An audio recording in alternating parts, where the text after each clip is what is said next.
Hello friend, आप सभी का स्वागत है Abhijeet study point YouTube channel में। आज की इस वीडियो में सीटेट सितंबर 2026 एग्जाम के लिए बाल विकास और शिक्षा शास्त्र की क्लास करने वाले हैं। तो वीडियो को शुरू से लेकर अंत तक देखिएगा। चैनल पर नए चैनल को सब्सक्राइब कर लीजिएगा। पीडीएफ के लिए Abhijeet study point Telegram channel को ज्वाइन कर लीजिएगा। आज की क्लास में हम सीडीपी के 30 प्रश्न करने वाले हैं। अगर इन 30 प्रश्नों में से आपके 20 प्लस प्रश्न बिल्कुल सही हो जाते हैं तो आप सीटेट एग्ज़ाम को काफ़ी अच्छे स्कोर से पास कर सकते हैं। तो आज की क्लास से कितने प्रश्न बिल्कुल सही हुए हैं या कमेंट आप ज़रूर कीजिएगा। आज की क्लास का आपका सबसे पहला प्रश्न है, संज्ञानात्मक विकास से संबंधित हैं। तो इसका देखिए आपको सही जवाब बताना है। 4 ऑप्शन दिया गया, जिन पियाजे, ब्रूनर, ए और बी दोनों, इनमें से कोई नहीं। तो यहाँ पे जो संज्ञानात्मक विकास है, इसके 2 सिद्धांत थे जो बहुत ज़्यादा महत्वपूर्ण थे। उसमें पहला था पियाजे का सिद्धांत, जिसको जिन पियाजे ने दिया। दूसरा था ब्रूनर का सिद्धांत, जिसको ब्रूनर ने दिया। तो संज्ञानात्मक विकास है जो होता है वह यहाँ पे जिन पियाजे और ब्रूनर दोनों लोगों से संबंधित हो जाएगा। तो यहाँ पर ए और बी दोनों, जो आपका ऑप्शन नंबर सी वाला है, सी वाला आपका राइट आंसर होगा। अगला प्रश्न है कि वह कौन सा स्थान है जहां बच्चे के संज्ञानात्मक विकास को सबसे बेहतर तरीके से परिभाषित किया जा सकता है। संज्ञानात्मक विकास की बात किया जा रहा है। 4 ऑप्शन है, खेल का मैदान, विद्यालय एवं कक्षा पर्यावरण, सभागार और घर।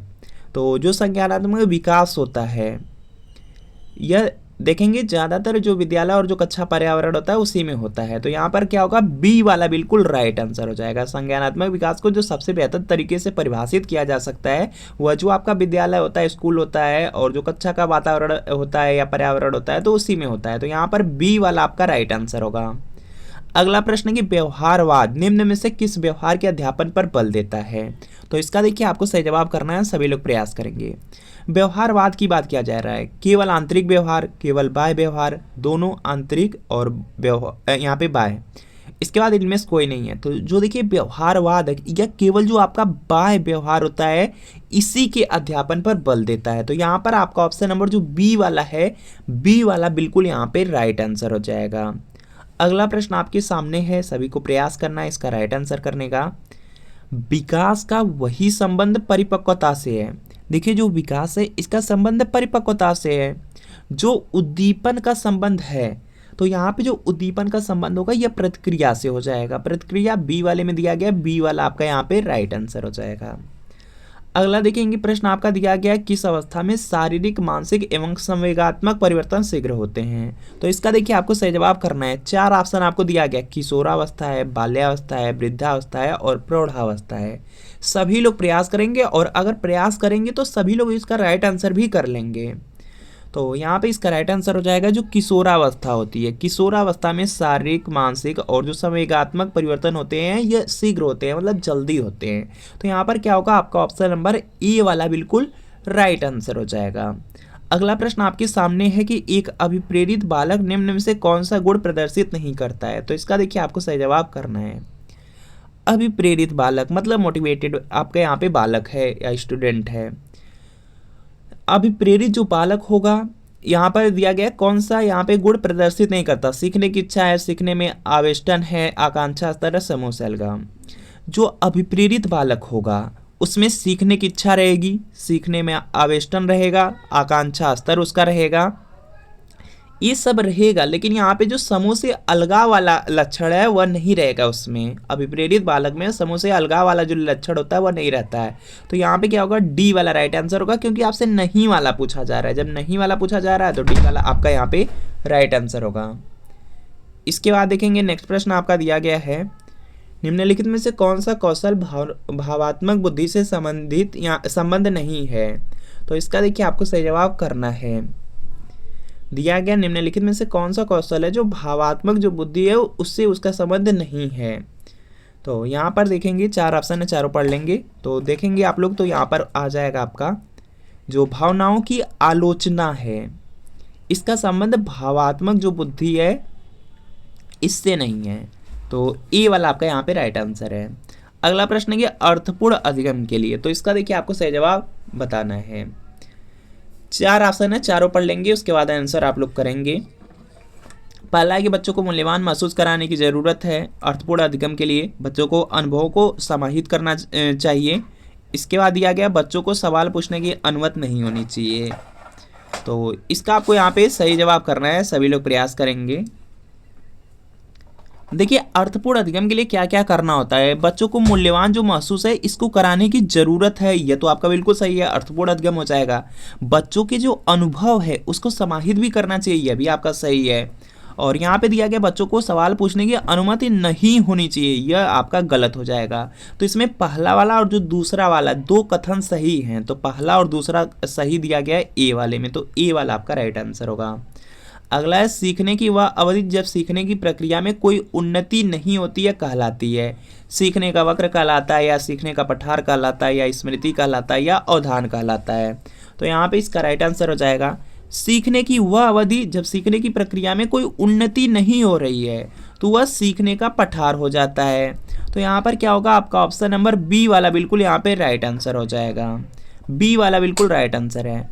अधिगम सिद्धांत माता पिता की भूमिका को उनके बच्चे के विकास में कैसे चिन्हित करते हैं। तो इसका देखिए आपको सही जवाब करना है। अधिगम सिद्धांत माता पिता की भूमिका को उनके बच्चे के विकास में कैसे चिन्हित करते हैं, तो यह प्रशिक्षकों के रूप में चिन्हित करते हैं। तो यहाँ पर आपका ऑप्शन नंबर ए वाला राइट आंसर है। अगला देखेंगे प्रश्न कि टालमैन ने अपने सैद्धांतिक दृष्टिकोण को यहाँ पे कहा है। तो इसका देखिए आपको सही जवाब बताना है। तो इन्होंने कहा था संप्रयोजन व्यवहारवाद कहा था, जो कि बी में है, तो बी वाला आपका राइट आंसर है। अगला शिक्षण प्रक्रिया में निम्नलिखित में से किसका भली प्रकार ध्यान रखना चाहिए। तो इसका देखिए आपको सही जवाब बताना है। पहला है विद्यार्थियों की जो सक्रिय सहभागिता है, दूसरा अनुशासन और नियमित उपस्थिति है, तीसरा गृह कार्य की जांच में लगन रहनी चाहिए, विषय वस्तु का कठिनाई स्तर। यहाँ पे जो शिक्षण प्रक्रिया में निम्नलिखित में से किसका भली प्रकार ध्यान रखना चाहिए, जो सबसे ज़्यादा परफेक्ट होता है उसी को आंसर करना रहता है। तो यहाँ पर क्या होगा कि विद्यार्थियों की सक्रिय सहभागिता होनी चाहिए। तो यहाँ पर आपका ऑप्शन नंबर ए वाला बिल्कुल राइट आंसर है। लक्ष्य प्राप्त करने के चरण निर्देश को कहा जाता है। तो इसका देखिए आपको सही जवाब करना है, सभी लोग प्रयास करेंगे, राइट आंसर करेंगे। लक्ष्य प्राप्त करने का जो चरण दर चरण निर्देश होता है इसको कलन विधि कहा जाता है। तो ए वाला आपका राइट आंसर हो जाएगा। अगला है निम्न में से कौन यहाँ पे दिया गया निम्न में से किस जोड़ी का सही संबंध नहीं है। तो इसका देखिए आपको सही जवाब करना है। तो यहाँ पे इसका राइट आंसर हो जाएगा आपका यहाँ पे फ्रोवेल खेल खेल में इन्होंने कहा था सीखना होता है। यहाँ पे मारिया मॉन्टेसरी है, अलग सोच के लिए हैं, और केलर का संबंध यहाँ पे सहायक शिक्षण से है। तीन तो आपका सही है, लेकिन यहाँ पर देखेंगे जो आपका दिया गया है गांधी जी और प्रदूषित हाथ दिया गया है, यह गलत हो जाएगा, क्योंकि जो गांधी जी है इनका यहाँ पे जो शिक्षा दर्शन था वह था कि बुनियादी शिक्षा को लेकर के था। तो यहाँ पे क्या होगा, आपका डी वाला राइट आंसर हो जाएगा। इनका जो संबंध था वह बुनियादी शिक्षा से था, मतलब बेसिक एजुकेशन से था। तो यह आपका संबंध नहीं है इनका। तो यहाँ पे डी वाला आपका राइट आंसर हो जाएगा। अगला प्रश्न है कि बाल विकास की परिभाषा का अध्ययन क्षेत्र है जो। तो इसका देखिए आपको सही जवाब करना है। चार ऑप्शन है, चारों पढ़ेंगे उसके बाद आंसर करेंगे। बाल विकास की परिभाषा का अध्ययन क्षेत्र है जो किसी बच्चे के संज्ञानात्मक, सामाजिक तथा दूसरे सामर्थ्यों के क्रमिक विकास के लिए उत्तरदायी होगा। तो यहाँ पे क्या होगा, डी वाला राइट आंसर होगा। अगला प्रश्न आपके सामने है कि निम्नलिखित में से कौन सी प्रथा शिक्षा में समावेशन को बढ़ावा देती है। तो इसका देखिए आपको सही जवाब करना है। तो यहाँ पर देखेंगे, यहाँ पे दिया गया कौन सी प्रथा है जो शिक्षा में समावेशन को बढ़ावा देती है। पहला है छात्रों को शारीरिक दंड की बात कर दिया गया, यह गलत होगा। प्रतियोगी परीक्षाओं के लिए सीखना। इसके बाद देखेंगे दिया गया विविधता का सम्मान, मानकीकृत पाठ्यक्रम, मानकीकृत लिख दिया गया, तो यह भी आपका गलत हो जाएगा, और यह भी आपका गलत ही है। तो विविधता का सम्मान होना चाहिए। जो आपका यहाँ पे शिक्षा में समावेशन को अगर बढ़ावा देना है तो जो विविधता होती है उसको सम्मान देना पड़ेगा। तो यहाँ पे क्या होगा, सी वाला आपका राइट आंसर होगा। अगला, निम्न में कौन सी अक्षमता केवल जन्मजात होती है। तो इसका देखिए आपको सही जवाब करना है। दृष्टि दोष आपका यहाँ पे, या बाद में भी हो सकता है, मुखबधिर हो गया, श्रवण दोष, यह सब आपके जन्मजात नहीं होते हैं। लेकिन जो आपका मंद बुद्धि वाला यहाँ पे है अक्षमता, यह आपका जन्मजात होती है। तो यहाँ पे क्या होगा, डी वाला आपका राइट आंसर होगा। डी वाला आपका यहाँ पे बिल्कुल राइट आंसर है, क्योंकि जो मानसिक विकास होता है इसको जन्मजात ही माना जाता है। तो यहाँ पे डी वाला आपका राइट आंसर हो जाएगा। अगला देखेंगे प्रश्न आपका है कि निम्नलिखित में से बौद्धिक वातावरण को प्रभावित करने वाला सबसे महत्वपूर्ण कारक कौन सा है। तो इसका देखिए आपको सही जवाब बताना है। यहाँ पे चार ऑप्शन है, चारों पढ़िए, जल्दी से आंसर करिए। विद्यालय का वातावरण, परिवार का वातावरण, पास पड़ोस का वातावरण, सांस्कृतिक वातावरण। देखिए जो बौद्धिक वातावरण है इसको जो प्रभावित करने वाला सबसे महत्वपूर्ण कारक है वह आपका विद्यालय का वातावरण होता है। तो यहाँ पर ए वाला आपका राइट आंसर है। रॉबर्ट जे स्टर्नबर्ग द्वारा बुद्धि का कौन सा सिद्धांत प्रस्तावित किया गया? तो इसका देखिए आपको सही जवाब करना है। तो इन्होंने त्रिआयामी सिद्धांत दिया था। जो स्टर्नबर्ग थे वह त्रिआयामी सिद्धांत दिए थे। तो सी वाला राइट आंसर है। इसके अलावा और भी याद रखिए, जैसे जो बुद्धि का द्विकारक सिद्धांत है, यह देखेंगे द्विकारक सिद्धांत है, इसको स्पीयरमैन ने दिया था। याद रखेंगे, एग्जाम में बहुत बार पूछा गया। इसके बाद बहुकारक सिद्धांत, यह भी पूछा जाता है एग्जाम में, इसको थॉर्नडाइक ने दिया था। थॉर्नडाइक ने दिया था, याद रख लीजिएगा। इसके बाद यहाँ पे बुद्धि का जो पदानुक्रमिक सिद्धांत है इसको सिरिल बर्ट और बर्नर्ड ने दिया था। तो इसको भी याद रखिएगा। कक्षा एक में बच्चों की भाषा कौशल का विकास क्रम में होना चाहिए। तो इसका देखिए आपको सही जवाब करना है। कक्षा एक में जो बच्चों की भाषा कौशल का विकास है किस क्रम में होना चाहिए यह आपको बताना है। और कक्षा एक की बात कर लिया गया, क्लास एक की बात कर लिया गया। तो इसमें सबसे पहले सुनना होता है, उसके बाद बोलना होता है, उसके बाद पढ़ना होता है, उसके बाद लिखना होता है, यह क्रम रहता है। तो यहाँ पर ए वाला आपका राइट आंसर होगा। अगला यहाँ पर प्रश्न है कि शिक्षा की जो किंडरगार्टन पद्धति है उसका प्रतिपादन किसने किया? तो इसका देखिए आपको सही जवाब करना है। तो यह सभी लोग पढ़े होंगे क्योंकि सीटेट में बहुत बार पूछा गया। तो शिक्षा की जो किंडरगार्टन पद्धति है इसका जो यहाँ पे प्रतिपादन है फ्रोबेल ने किया। तो सी वाला राइट आंसर है। कोहलबर्ग का विकास सिद्धांत निम्न में से किससे संबंधित है? तो इसका देखिए आपको सही जवाब करना है। 4 ऑप्शन है, जल्दी से यहाँ पे प्रयास करिए। भाषा विकास, संज्ञानात्मक विकास, नैतिक विकास, सामाजिक विकास। और सीटेट एग्जाम में बिल्कुल फिक्स है, एक प्रश्न आपका पूछा जाएगा कि कोहलबर्ग का संबंध किससे है। तो कोहलबर्ग को याद रख लीजिए कि इनका यहाँ पे जो संबंध है वह नैतिक विकास से है। बहुत ज़्यादा इंपॉर्टेंट, हर साल हर बार एक प्रश्न पूछा जाता है। तो बस नैतिक विकास याद रख लीजिए, कोहलबर्ग से संबंधित है। तो यहाँ पे क्या होगा, सी वाला आपका राइट आंसर हो जाएगा। अगला प्रश्न आपके सामने है यहाँ पे कि कक्षा शिक्षण में पाठ प्रस्तावना सोपान सीखने के किस नियम पर आधारित है? तो इसका देखिए आपको सही जवाब करना है। तो यहाँ पे इसका राइट आंसर हो जाएगा, यह हो जाएगा आपका यहाँ पे तत्परता के नियम पर आधारित है। तो सी वाला राइट आंसर है।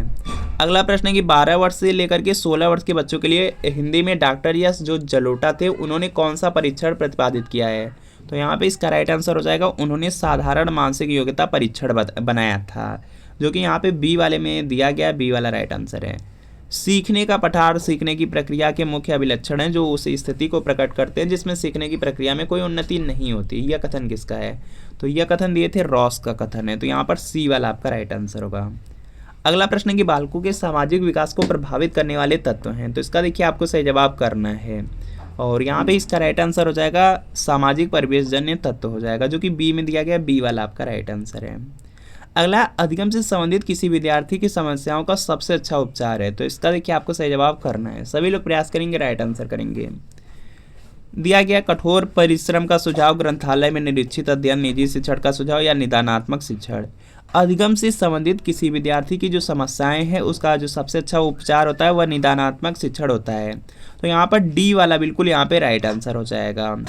इसके बाद और भी प्रश्न है, उससे पहले देख लेते हैं सीटेट एग्जाम के बारे में। सीटेट एग्जाम 5-6 सितंबर को होने वाला है। सीटेट एग्जाम में देखेंगे 150 प्रश्न पूछा जाएगा, 150 मिनट मिलेगा, 150 नंबर का आपका एग्जाम होगा। पासिंग मार्क 90 नंबर है। जनरल कैटेगरी में अदर स्टेट के लिए क्वालिफाई करना चाहते हैं। सीटेट की सबसे अच्छी बात है कि 150 में लगभग 100 से 110 प्रश्न प्रीवियस ईयर क्वेश्चन पेपर से हर बार रिपीट हो जाते हैं, चाहे कोई सब्जेक्ट हो। जैसे सीडीपी है, सीडीपी में 30 प्रश्न आता है 20 से 22 प्रीवियस ईयर पेपर से। इसी तरीके से हिंदी है, संस्कृत है, इंग्लिश है, इसमें भी 30 प्रश्न आते हैं, 20 से 22 प्रश्न इसमें भी प्रीवियस ईयर पेपर से रिपीट हो जाता है। इसी तरीके से जूनियर में सोशल साइंस है, जूनियर में मैथ साइंस है, प्राइमरी का यूएस मैथ है, उसमें 60 प्रश्न आते हैं, 60 में 40 से 42 प्रीवियस ईयर पेपर से। तो आप लोग सीटेट सितंबर 2026 के लिए प्रीवियस ईयर पेपर ले सकते हैं, या सोशल साइंस का क्लास 6 to 8 का पेपर सेकंड है। बिल्कुल इसी तरीके से मैथ साइंस का मिल जाएगा, प्राइमरी चाहेंगे प्राइमरी का मिल जाएगा। और इसमें जून 2011 से फरवरी 2026 तक आज तक सीटेट में जितना पेपर हुआ सबका सब पेपर इसमें मिलेगा। आंसर की के साथ मिलेगा, एक्सप्लेनेशन, सॉल्यूशन, व्याख्या सब कुछ रहेगा। सारी सब्जेक्ट रहेंगे, CDP, social science, Hindi, Sanskrit, English, math, science, EVS सबकी सब सब्जेक्ट रहेंगे। तो इस वार्ता नंबर पे मैसेज कर लीजिए।